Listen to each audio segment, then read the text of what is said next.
Alright, hello everyone, and welcome back to Twilight Princess.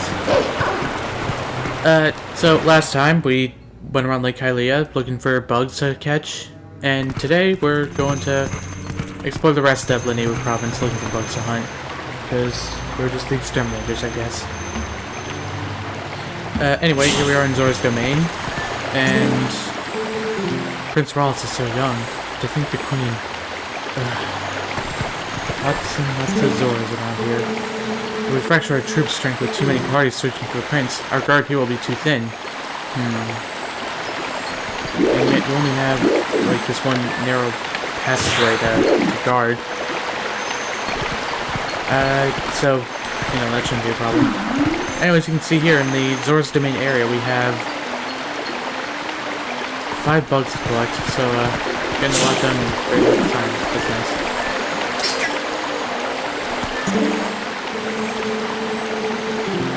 Attacks by the Shadow Beasts, volcanic boulders in the throne room. What in the world is going on? Lots and lots of craziness. Not our prince too. No, it's better not to even think of such unlucky thoughts. Agreed.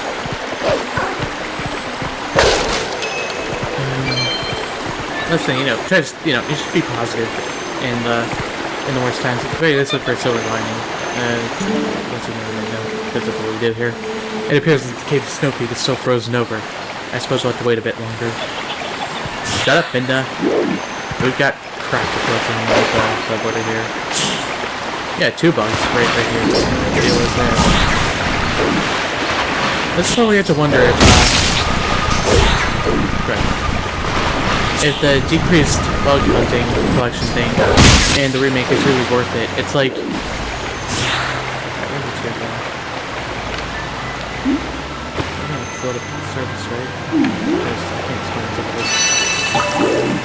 If it's really worth it to have fewer bugs to collect, it's like the goal here is to fully explore the Linewood region and familiarize yourself with the area before, getting into it as a human.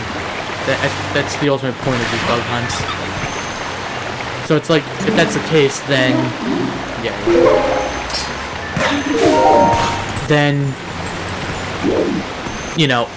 they're gonna, in the remake, they're gonna want to spread these things out really far apart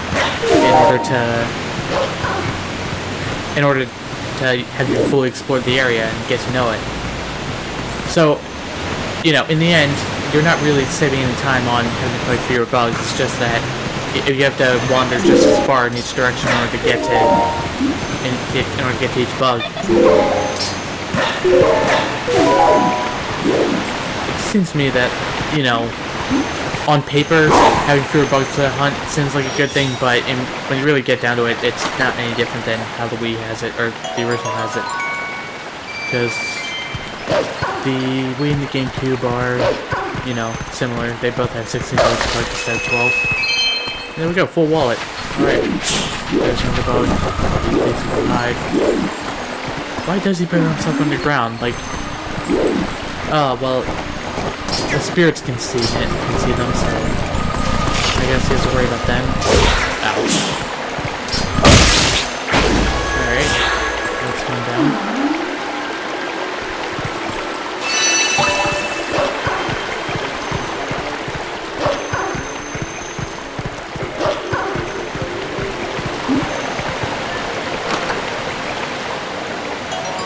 Oh, right, well, it's full.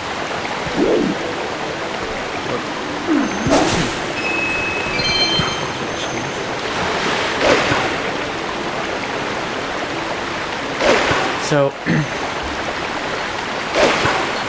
in the end, I have to say, I really don't understand why critics of Twilight Princess go after these, the Twilight sections so much. It's sort of like, they never struck me as offensive. Like, alright, maybe I do kind of understand it, like, it's like padding the game out, you have to go through each area multiple times, but it's like... In a game like Zelda, you would want to explore areas multiple times anyway, in order to find all the little secrets and everything. Like, it's unlikely you're gonna get everything in the first shot, and odds are somebody is locked behind. You need a specific item that you don't have yet, so you're gonna have to come back here and remember this place. It's like in that case, in every Zelda game, you go through the areas multiple times.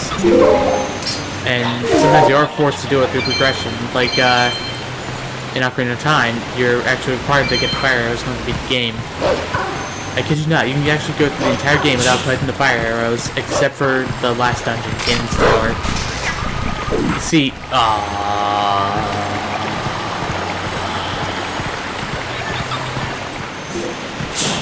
Alright, here we are back at the top. Hopefully things will go better this time. So right, as I was saying, there's one part of the castle where there's a web blocking a switch that you need to hit a light arrow with in order to activate it. So, and Eldon's fire, the fire spell, I forget what it's called, it can't reach it, so that's not an option. The only thing that can work is the fire arrow. So, yeah, you do have to get the fire arrows in order to beat the game. Now, they're not difficult to get by any stretch of the imagination, but, there are a few interesting questions raised by that decision. Namely, how do you go about making extra content, or optional content, like the fire arrows? Not technically optional, but, you know, hidden content, hidden secrets that you're meant to discover. That didn't work. It's like, you know, the fire arrows are, you know, on paper supposed to be optional. You can go through the entire game without needing to collect them, right? Well, no, because you do need them to clear away that bit of Spider's web in Ganon's castle. Alright. Get to the top of this place sooner or later. But, so, if that's the case, you should be able to design, if content or items like the fire arrows are supposed to be optional, then you should design the entire game around the assumption that the player's not going to get it, because for all you know, someone's not going to find the fire arrows or isn't going to care about 100% of the game, and therefore isn't going to bother looking for them. But at the same shot, the reason developers make that content is because they expect people to find them. And it's like in that case, the fire arrows should be useful for something. Otherwise, what's the point in making them and having people for them? Like, why should the developers bother making something with fire arrows if they're not going to be used for anything? And at the same shot, why should I bother looking for them if they're not going to change anything? That's kind of the problem that the ice arrows ran into. They're considered worthless because number one, it takes a lot of work to get them, and for all the work it gets, the ice arrows can't really accomplish anything that other items in the game can't also accomplish. The ice arrows don't really do anything on their own.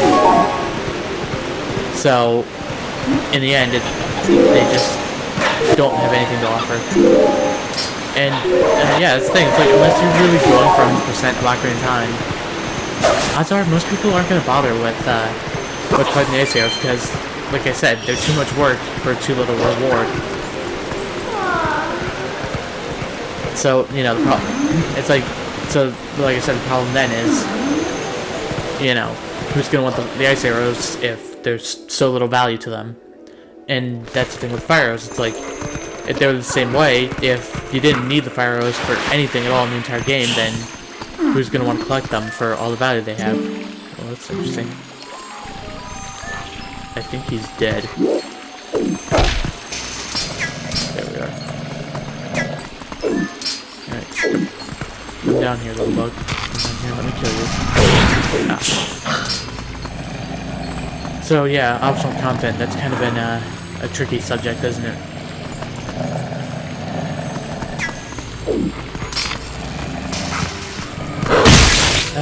Another interesting bit of optional content and the challenges associated with it is the Fierce Deity's Mask from Majora's Mask. That's a special item that you can unlock by collecting every single mask in the game. And that means basically doing every single side quest. So, in essence, you have to 100% Majora's Mask in order to put Fear Stage's mask. And the result is, you unlock the Fear Stage form, which, for simplicity's sake, we're going to say is extremely powerful. It is extremely powerful. So powerful that I guess the designers seem to have feared it. And the ability to basically break the game that brings, because you get it right before the final boss, and the only chance you really get to use it is on the final boss. And even then, after you beat the final boss, you can use it only in other boss battles. You can't pull it out and turn it into Fear Stage whenever you like. For obvious reasons, it's a really powerful form, so powerful that it's like, you completely ruin any challenge that Majora's Mask had. Of course, at the same shot, it's like you've already beaten the game, so why not let the player power trip? I don't know. But yeah, that's the question of that's another problem with like completion rewards. Once again, you're left with the question of how worth it is the Fear Stage mask if you get so few chances to use it. And even then, Fear Stage mask can completely wreck Majora's Mask, like all three forms. It does not stand a chance against the Fear Stage mask. So, on the one hand, yeah, you get to feel so powerful. It's pretty cool getting to be so powerful after working so hard for that, but at the same time, it's like you're robbed of a satisfying final boss because you got the most powerful item in the game. So, how worth it was the Fear Stage mask? I guess that kind of depends on the player, but it'll vary from person to person. I personally kind of like the idea of working so hard for something that you get to power trip, but that's not for everyone. Anyway, as you recall, the wolf is right there. We caught him in the last episode, and there he is. Cool. Oh. You caught me off guard again. Yes, he did. Whatever, this time, 1, 2, 3. Just 3. Alright. This kind of set up the exact same way as the last one, isn't it? But, that was easy. That was nothing. I don't think that even took 10 seconds.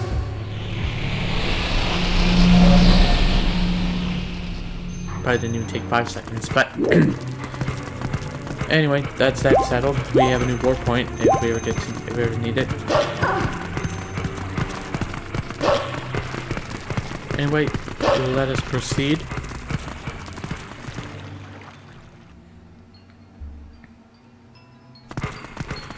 Here we are back in Castle Town.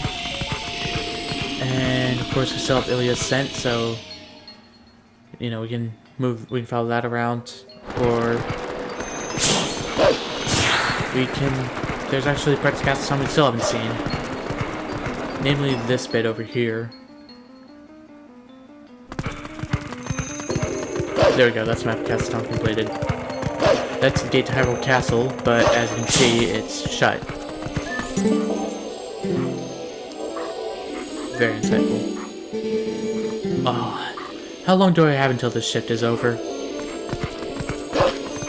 As you can see, the guards here are very competent.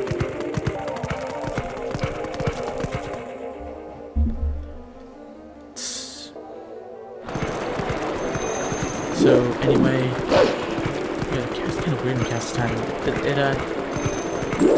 You can't move it around by targeting, it moves on its own. It's on its own. It's a fixed camera, I believe is the word.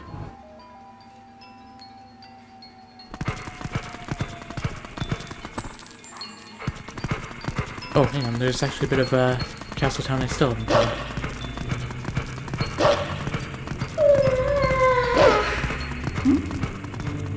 More roads and such. Let me tell you, this city is just massive. but I mean that's to be expected. It's the capital of Hyrule. Of course, everyone would want to be here. This is the place to be. And still more of the map I haven't found, I think. And Ilya did not get to see much. That's saying, you know, our first trip here was just following her scent, but hey, now we know where she is. Though we can't do much for her. Made sure of that. Okay, well there's nothing back here. Never mind. Alright, let us proceed to the next bug. And it should be right around here. Oh, there it is.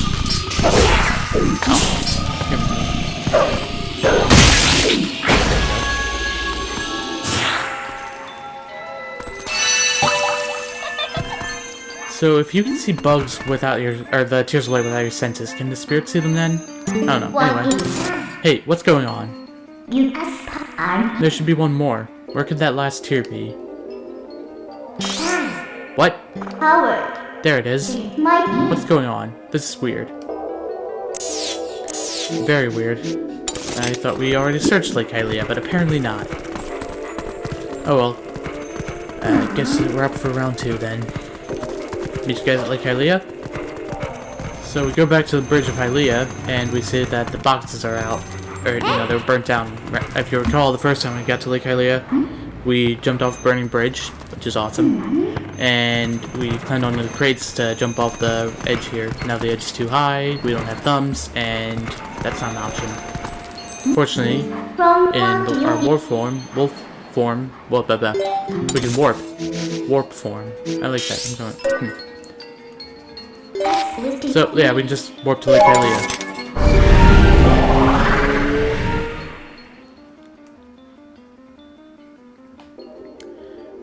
And that's just kind of the stupid thing I said earlier. Lake Hylia does not directly connect to any single area, it's just kind of out here on its own. Which sucks. I like a fully interconnected world.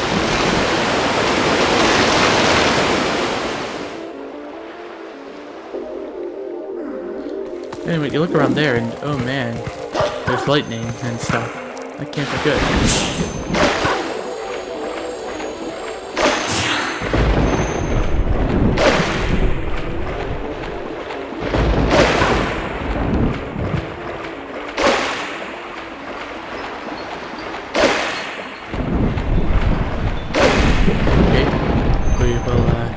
Eventually, and see what big wonders await us.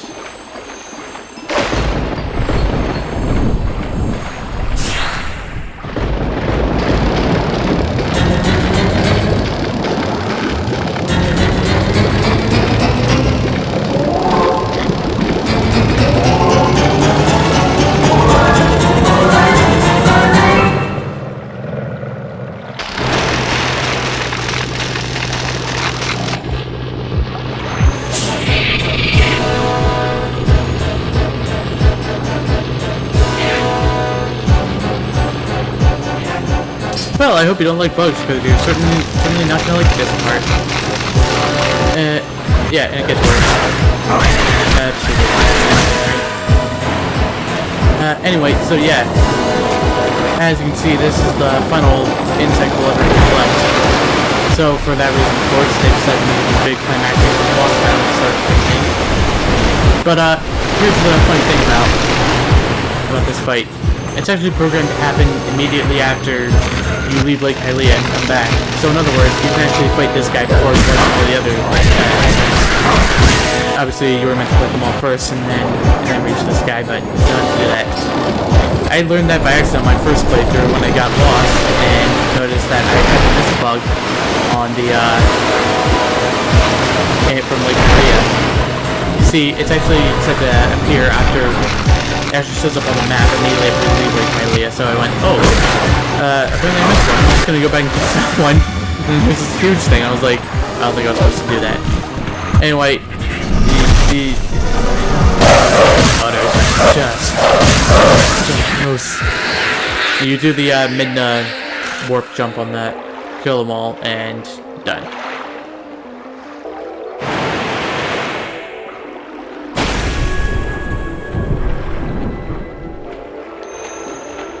And here it is, the last tier of light we will have to collect in this entire game.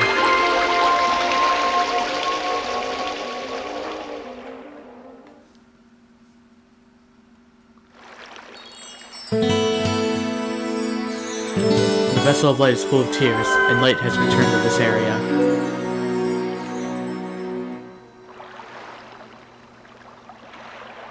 Break my one hand. You make sure to get that last fused shadow now. See you later.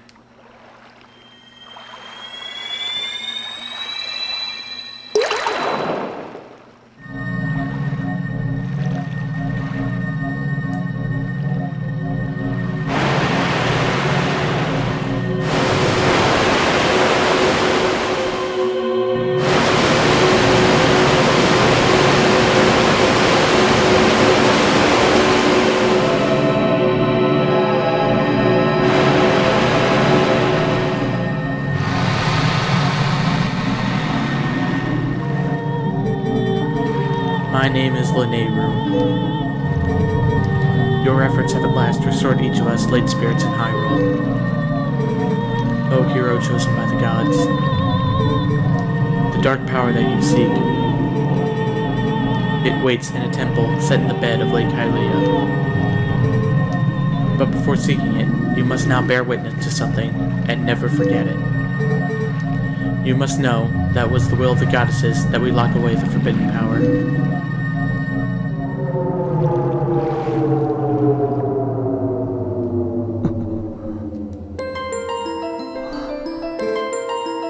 When all was chaos, the goddesses descended and gave order and life to the world.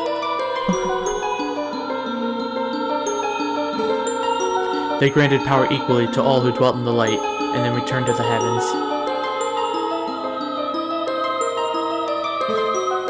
The lands where the goddesses descended came to be known as the Sacred Realm.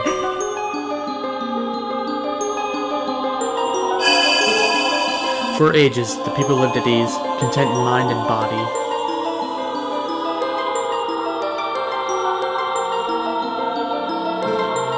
But soon, word of the Sacred Realm spread through Hyrule, and a great battle ensued.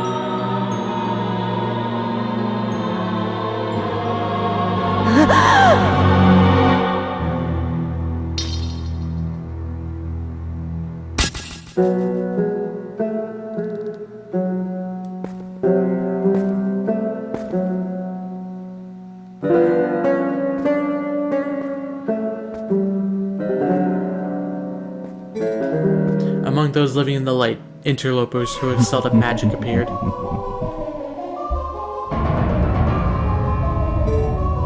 Wielding powerful sorcery, they tried to establish dominion over the Sacred Realm.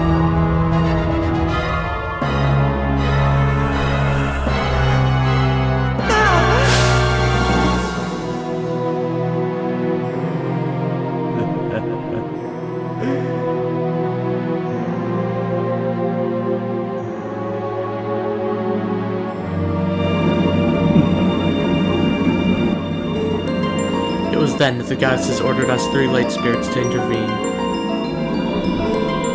We sealed away the great magic those individuals had mastered.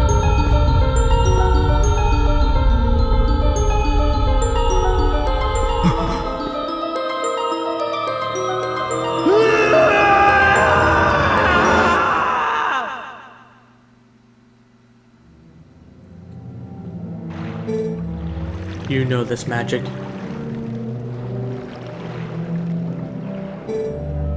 It is the dark power you seek, the fused shadow. O hero chosen by the goddesses, beware. Those who do not know the danger of wielding power will, before long, be ruled by it. Never forget that.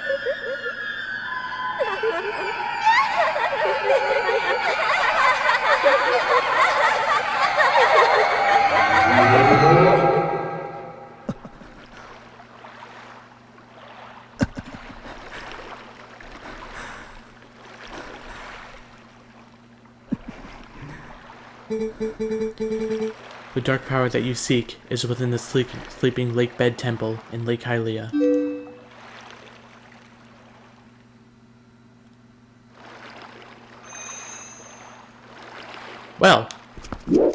that cutscene did not make even a lick of sense, but it sure did look cool. Next time on Twilight Princess, we will set out for the Lakebed Temple and see what we can do there. Find the fused shadow. That's what we're doing there. But anyway, see you guys then.